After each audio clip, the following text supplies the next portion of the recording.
Hello guys, welcome back to our channel. সুন্দর এই থাম্বনেলটি বানাবো আজকে পিকচার ল্যাব অ্যাপস দিয়ে। তাই ভিডিওটি শেষ পর্যন্ত দেখতে থাকো। যদি ভিডিওটি ভালো লাগে অবশ্যই একটা লাইক, শেয়ার, কমেন্ট করো এবং চ্যানেলটি কিন্তু সাবস্ক্রাইব করে নিও। তো দেরি না করে চলো শুরু করি। চলে যাই সরাসরি মোবাইল স্ক্রিনে। করবো picture lab apps. Picture lab apps open করে প্লাস চিহ্নে গিয়ে একটি ব্যাকগ্রাউন্ড সিলেক্ট করে নেব। ব্যাকগ্রাউন্ডটা সিলেক্ট হয়ে গেলে এভাবে টেনে বড় করে দিতে হবে। সেট করার পরে আবার চলে যাব প্লাসে, গিয়ে শেপে যাব। শেপে গিয়ে একটা হার্ট শেপ নিয়ে নেব। এবার আবার চলে যাব প্লাসে, গিয়ে ফ্রম গ্যালারিতে গিয়ে এখান থেকে একটা পিএনজি অ্যাড করে নেব। এটা তোমরা গুগলে গিয়ে কিন্তু লাভ পিএনজি বলে সার্চ করলে কিন্তু অ্যাভেলেবেল ওখানে পেয়ে যাবে। তো এই পিএনজিটাকে সুন্দরভাবে এই হার্ট শেপের ভিতরে কিন্তু সেট করে দেবো। এটা সেট হয়ে গেলে ব্রাশ টুলে যাব। ব্রাশ টুলে গিয়ে এই পিএনজিটার একটি কালার সেট করে নেব।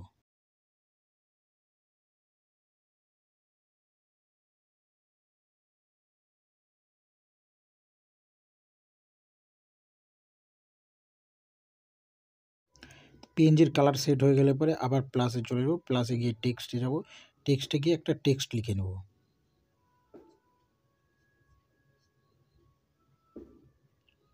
টেক্সটটি লেখা হয়ে গেলে এটা একটা ফন্ট এবার সিলেক্ট করে নেব।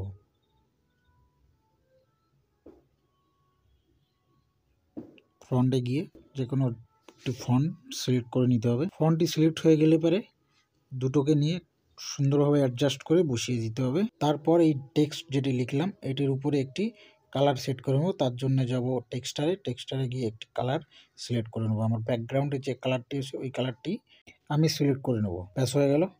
এবার এই টেক্সটের উপরে একটু স্ট্রোক দিয়ে দেবো। তার জন্য স্ট্রোকে যাব। স্ট্রোকে গিয়ে হোয়াইট কালারটা সিলেক্ট করে নেব। সিলেক্ট হওয়ার পরে স্ট্রোক ওয়েটটাকে 50 করে দেবো। তারপরে সবকটিকে মার্জ করে দেবো।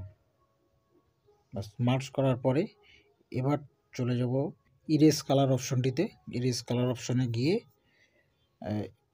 এটাকে ইরেজ করে নেব। এবার টলারেন্সটাকে একটু বাড়িয়ে দেবো।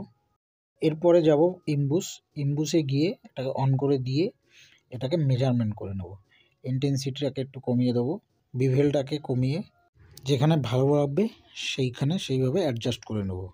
তো মোটামুটি আমি বিভেলটাকে 7 করে দিলাম। হার্ডনেসটাকে একটু কমিয়ে 27 করে দিলাম। লাইটটাকে 100 করে দিলাম। ইন্টেন্সিটিটা বাড়িয়ে 64 করে দিলাম। ব্যাস এবার ওকে করে দেব। তো মোটামুটি ছবিটা কমপ্লিটই। এবার এর পেছনের ব্যাকগ্রাউন্ড অ্যাড করব। তার জন্য চলে যাব প্লাসে গিয়ে ফ্রম গ্যালারিতে যাব। গ্যালারিতে গিয়ে পেছনে একটা ব্যাকগ্রাউন্ড সিলেক্ট করে নেব।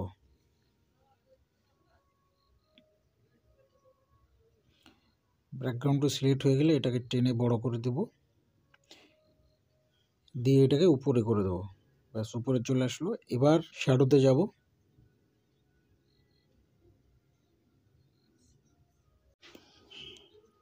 অ্যাডজাস্ট করে নেব যেভাবে দেখতে ভালো লাগবে সেইভাবে কিন্তু এটাকে অ্যাডজাস্ট করে নিতে হবে। তো আমি রেডিয়াসটাকে 9 করে দিলাম। অফসেট এক্স থাকলো 15, অফসেট ওয়াই থাকলো 3। ব্যাস কমপ্লিট। ব্যাকে এসে আবার ইন্টার শ্যাডোয় যাব। ইন্টার শ্যাডো গিয়েও এখানে কালারটাকে একটু হলুদ করে দেবো।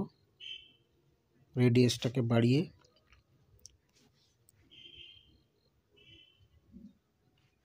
3 করে দিলাম।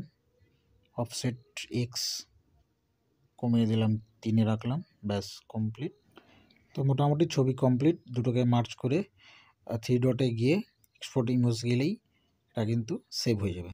তো আশা করি ভিডিওটি ভালো লেগেছে। ভিডিওটি যদি ভালো লাগে অবশ্যই একটা লাইক, শেয়ার এবং চ্যানেলটি কিন্তু সাবস্ক্রাইব করে নেবে।